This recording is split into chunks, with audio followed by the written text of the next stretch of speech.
उनकी आहे तो कृपा हम सब पर सदा उपलब्ध है, बरस रही है। उस कृपा को अनुभूति करने से परमात्मा के प्रति अपनापन उत्पन्न हो जाता है।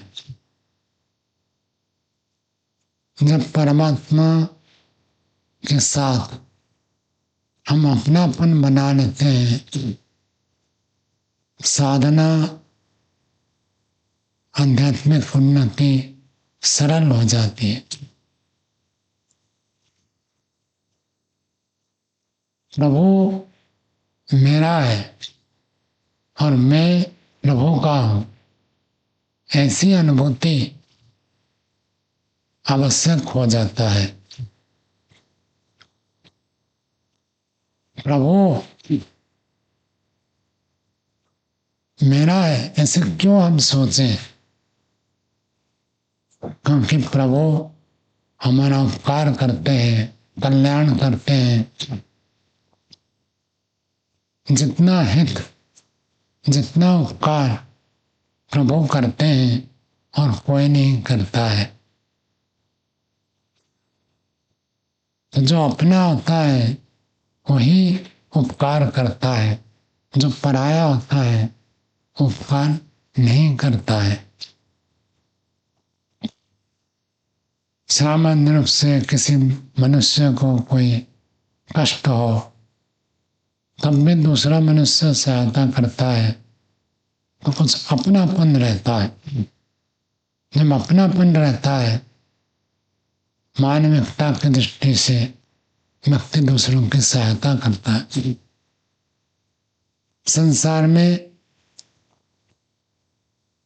प्रत्येक दिन हम अनेक प्रकार के सुखों को प्राप्त करते हैं, उपभोग करते हैं, और हर सुख के साथ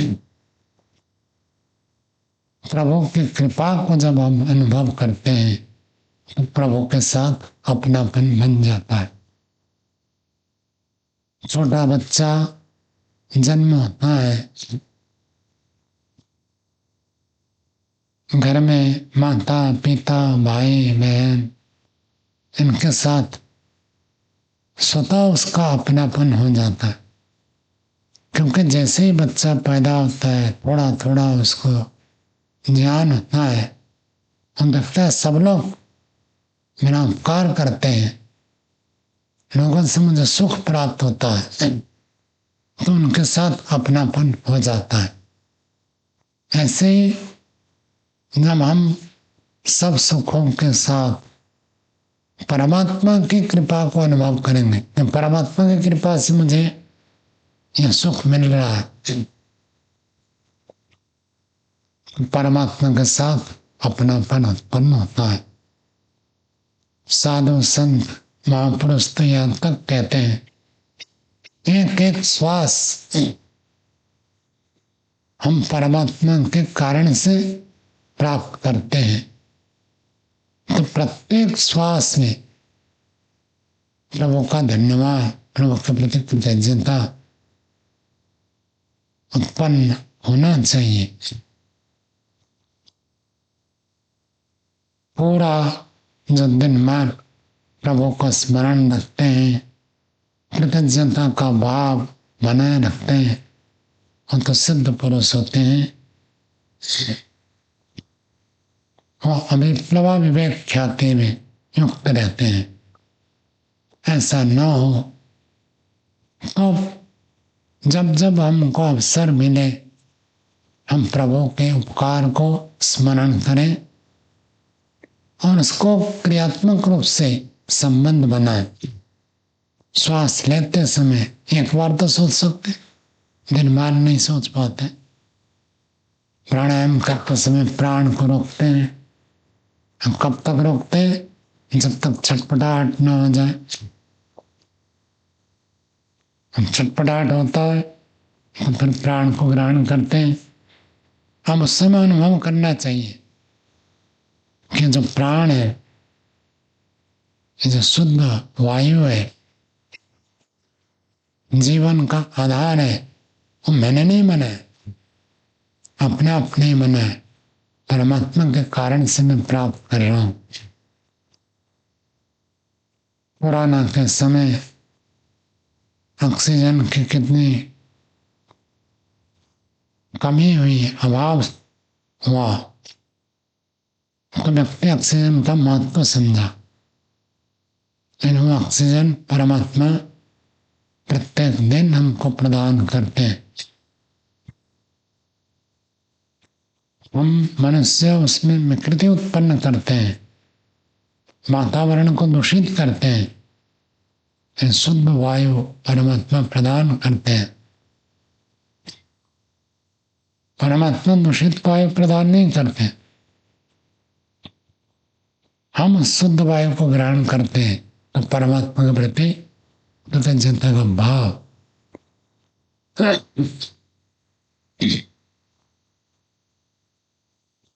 उत्पन्न करना चाहिए। प्यास लगती है, पानी पीते हैं तो प्रभु का स्मरण, प्रभु ने पानी बनाया,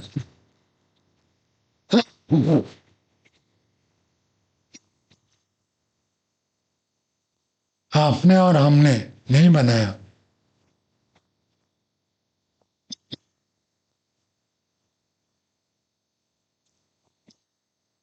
परमात्मा ने पानी का निर्माण किया है। आजकल शुद्ध जल हम बोतल खरीदते हैं, लेकिन जो परमात्मा इतना व्यापक जल का भंडार बनेगा, उसके प्रति हमारे अंदर कृतज्ञता का भाव, प्रभु ने दिया है। भोजन करते हैं, हम मंत्र बोलते हैं, प्रप्रदातारम तारिषा, दाता प्रदाता अप्रप्रदाता। जो प्रत्यक्ष देने वाला, उसके पीछे जितने भी परोक्ष दाता है, उन सबको तृप्त कीजिए प्रभु। इन परमात्मा ने दिया है, अन्नपते, अन्नों का स्वामी प्रभु परमात्मा आप है। प्रभु के प्रति कृतज्ञता उत्पन्न करना है। तो जब हम एक एक उपकार के साथ प्रभु को जोड़ते हैं तो लगता है ये मेरा अपना है। बच्चे को कोई सिखाता नहीं है कि माँ अपनी है, पिता अपने हैं, भाई बहन अपने हैं।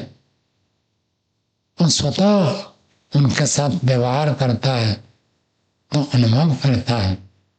ऐसे ही प्रभु के अवदान को जब हम जोड़ते हैं तो अपनापन बनता है। हम मनुष्यों से और अन्य वस्तुओं से, साधनों से, सुविधाओं से अपनापन जोड़ते हैं। जो व्यक्ति हमारा अनुकूल व्यवहार करता है उसको लगता है ये मैंने अपने व्यक्ति है, अपने हित से लगता है। किसी भी प्रकार का उपकार करता है, भले हमारा रक्त संबंध न हो, पारिवारिक संबंध न हो, फिर भी कोई उपकार करता है, कोई अनुकूल करता है तो लगता है तो हमारे अपने व्यक्ति है। उनसे कोई भय नहीं होता, संकोच नहीं होता, खुलकर आप बात करते हैं और उनके प्रति हम विश्वस्त रहते हैं। यही स्थिति हमको परमात्मा के साथ भी लगाना चाहिए। परमात्मा हमारा अपना है, उपकार करना। हम परमात्मा के हैं तो परमात्मा हमारा, हम परमात्मा का है। ये शरीर परमात्मा ने दिया है, मैंने नहीं बनाया। हम तो भोजन खाते हैं, इन भोजन खाने के बाद शरीर में लगना, शरीर बनना, शरीर का बना रहना हमारे हाथ में नहीं होता। यदि हमारे हाथ में होता कोई भी रोगी नहीं पड़ता। हमारे हाथ में होता तो सबका शरीर सुडौल होता है, सुंदर होता है। सब ऐसे चाहते मेरा शरीर स्वस्थ हो, मेरा शरीर सुंदर हो, मेरा शरीर सुडौल हो, मेरी ऊंचाई मोटाई अच्छा हो, सब चाहते हैं। तो हमारा आत्मा ने परमात्मा निर्माण करते हैं।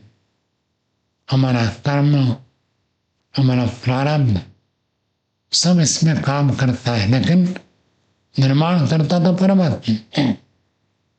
हम केवल भोजन डाल देते हैं, तो परमात्मा उस भोजन को कैसे शरीर के रूप में परिवर्तित कर देते हैं, उसको समझना। हम ऋषियों का तो कथा ने दिन भर परमात्मा के प्रति कृतज्ञता का भाव रहे, नहीं है, नहीं कर पाते, नहीं रख पाते, और बीच बीच में करे। और कोई बीच बीच में भी नहीं करता है, नहीं कर सकता है, नहीं कर पाता है, भूल जाता है, अभ्यास नहीं है, रुचि नहीं है, तो सोने से पहले परमात्मा का साथ जुड़कर देखें, आज का दिन मुझे कितना सुख प्राप्त हुआ। तब परमात्मा के साथ संबंध बनाए, कृतज्ञता प्रकट करें। प्रभु आपने एक दिन का जीवन दिया और इस दिन भर मैंने अनेक प्रकार के सुख को अनुभव किया, उसके लिए आपके प्रति कृतज्ञता प्रकट करता हूँ। तो जब व्यवहार करते हैं तब अपनापन बनता है। जैसे हम मनुष्यों से बात करते हैं वैसे परमात्मा से भी बात करनी पड़े। प्रारंभिक स्तर में तो वाचनिक ही होता है। हम आपस में बात करते हैं, किसी भी व्यक्ति से बात करते हैं, तो परमात्मा से कैसे बात करेंगे? सामने व्यक्ति है तो हम बात करते हैं, उसको कुछ बोलते हैं, वो सुनता है, कुछ उत्तर देता है। तो परमात्मा ऐसा सामने दिखते नहीं है, सोचने पर लगता है, यानी सामने तो दिखते नहीं, तो उनसे बात कैसे करें? जैसे मनुष्यों से बात करते हैं ऐसे ही परमात्मा से बात कर सकते हैं। जैसे मनुष्य को एक गिलास पानी देता है, हम कहते हैं आपका धन्यवाद, ऐसे परमात्मा को कहेंगे, परमात्मा आपने पानी दिया, आपका धन्यवाद करता हूँ, आपने भोजन दिया, आपका धन्यवाद करता हूँ। मंत्र बोलना केवल बोलने के लिए नहीं है, मंत्र बोलकर परमात्मा का धन्यवाद करते हैं, परमात्मा से जुड़ते हैं। अब सामने व्यक्ति हो तब तो वो सुनता है, कुछ उत्तर भी देता है, प्रतिक्रिया करता है, तब हमारे बात करने में रुचि होती है। और हम बोले और सामने वाला कुछ ना बोले, तो सामने वाला कुछ भी ना बोले, जैसे स्टैच्यू होता है, पुतले होते हैं, तो पुतले के सामने बोलेंगे तो कोई उत्तर मिलेगा क्या? नहीं मिला। ऐसे ही कोई व्यक्ति मौन रखता है और बोलता नहीं, तो कैसे? फिर हम सुना तो सकते हैं,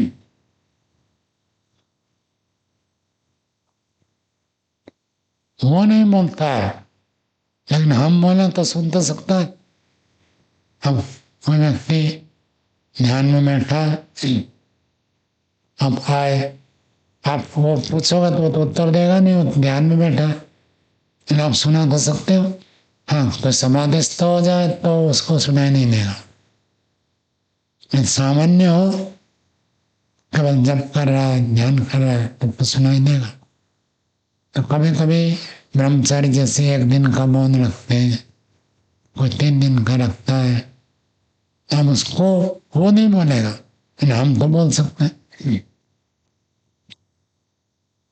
तो जैसे व्यक्ति का मौन हो तभी हम बोल सकते हैं, वो नहीं बोलेगा, फिर भी हम बोल सकते। ऐसे ही परमात्मा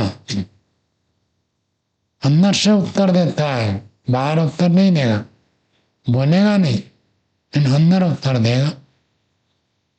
वो एक कला है उसको विकसित करना।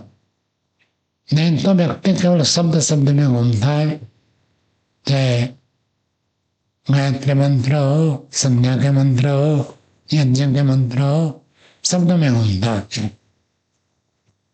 जैसे किसी व्यक्ति से हम बात करते हैं, हमको लगता है ये चेतन है, ये हमारी बात को सुन रहा है, ऐसे परमात्मा हमारी बात को सुन रहे, ऐसे अनुभव करना है।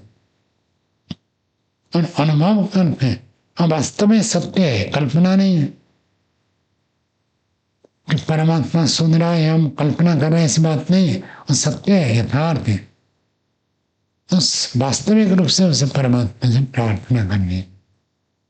तो स्तुति, परमात्मा का गुणगान पहले तो वाचनिक ही करना होता है। पहले प्रारंभिक व्यक्ति मानसिक रूप में करेगा नहीं होगा, पहले वाचनिक करते हैं, और वाचनिक करते करते अच्छी स्थिति बनती है, फिर उपांश में चले जाते हैं। वो तो हिलेगा लेकिन आवाज नहीं निकलेगी, उच्चारण होगा लेकिन ध्वनि सुनाई नहीं देगा, इतने कम। तो उपांशु क्रिया जैसे जीवा का संचालन, होठ का संचालन, सब कुछ होगा, लेकिन ध्वनि नहीं आए, उसको कहते हैं उपांशु। फिर उपांशु करें, फिर उससे अच्छी स्थिति बन जाए तो मानसिक परमात्मा का ध्यान, उपासना हम करते हैं, अच्छी बात है, लेकिन ऐसे जैसे मनुष्यों से बात करते हैं, ऐसे ही परमात्मा से भी संवाद करना है। जिसको परमात्मा से संवाद करना आ जाए तो उसको और समस्या नहीं रही।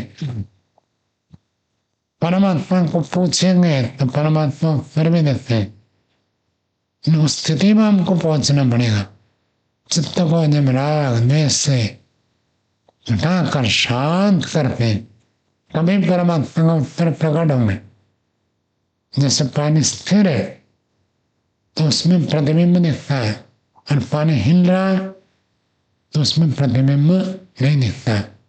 ऐसे चित्त में राग द्वेष है, चित्त हिल रहा, चंचल है, तो उसमें परमात्मा के उत्तर प्रकट नहीं होंगे। जब राग द्वेष से रहित, शांत होकर, निरपेक्ष होकर, पक्षपात से रहित, शून्य होकर, शांत स्थिति में परमात्मा से पूछेंगे तो परमात्मा की प्रेरणा प्रकट होती है। हमें बात करनी है और अधिक से अधिक परमात्मा से बात करनी है, परमात्मा को कहना है, परमात्मा को सुनाना है, और परमात्मा की आवाज को सुनने के लिए, परमात्मा की प्रेरणा को प्राप्त करने के लिए प्रयत्न करना है। जिस व्यक्ति के साथ हम रहते हैं वो हमारा अपना लगता है, तो परमात्मा के साथ रहेंगे, विचार करेंगे, सोचेंगे, बात करेंगे, पूछेंगे, तो वो अपनापन लगेगा। और यदि हम दूसरों के साथ रहते हैं, विचार दूसरों के साथ ही करते हैं, तो वही अपने लगते हैं। वस्तुओं के साथ रहते हैं, वही अपने लगते हैं। मोबाइल के साथ रहते हैं, मोबाइल अपना लगता है। जिसको जो कार्यक्रम अच्छा लगता है वही अपना बन जाता है, आदत बन जाती है, अभ्यास बन जाता है। तो हमें परमात्मा को अपना मानना, परमात्मा हमारा है और हम परमात्मा के हैं। हम परमात्मा की संपत्ति है, हम परमात्मा के संतान है। अनंत विश्वे अमृतस्य पुत्र, अमृत परमात्मा के हम पुत्र पुत्रियां हैं, हम उनके हैं, इसलिए तो हमारा पालन करते हैं। उनका कोई प्रयोजन नहीं है, फिर भी वो हमारा पालन करते हैं, क्योंकि हम उनके अपने, हम परमात्मा गए, परमात्मा हमारा है। इस भाव को बढ़ाने के लिए हमें प्रयत्न करते रहना चाहिए। जैसे लोगों से मिलते हैं, नए नए लोगों से मिलते हैं, बातें करते हैं, विचार अनुकूल होता है तो बहुत अच्छा लगता है, प्रिय लगता है। ऐसे ही परमात्मा के साथ मिलकर, परमात्मा के विचार के साथ हम अपने विचार को मिलाकर अपनापन को बढ़ा सकते हैं। और एक बार परमात्मा अपना लग गया तो फिर दुनिया तो सपना हो जाएगा। सपने जैसे ही तो है। 196 8,53,000 वर्ष में हमारा जीवन दूसरों के साथ कितने समय का परसेंटेज देखोगे तो कितना निकलेगा? 200 करोड़ वर्ष में हमारा जीवन 80-100 साल का मान लो, कितना निकलेगा? बस थोड़ा सा। सपना कितनी देर का होता है? थोड़ी देर का बस। वही जीवन परमात्मा अपना हो जाए तो जीवन और दुनिया सपना जैसी लगेगा। और यदि दुनिया और संसार हमको अपना लगेगा, परमात्मा सपने में भी नहीं आएगा। तो सपने को आप सच मानेंगे तो सच से दूर हो जाएंगे। तो हम सब परमात्मा को अपना माने और वही वास्तव में हमारा प्रयोजन है। उसी से हमारा प्रयोजन पूरा होगा। अपनापन बनाकर संसार में व्यवहार करने में कोई दिक्कत नहीं है। परमात्मा को अपना मान लिया फिर व्यवहार करते रहे, कोई समस्या नहीं है। तो हम सब जैसे दूसरों को अपना मानते हैं, परमात्मा को भी अपना माने, इतना मौके पर वाणी को विराम देते। ओ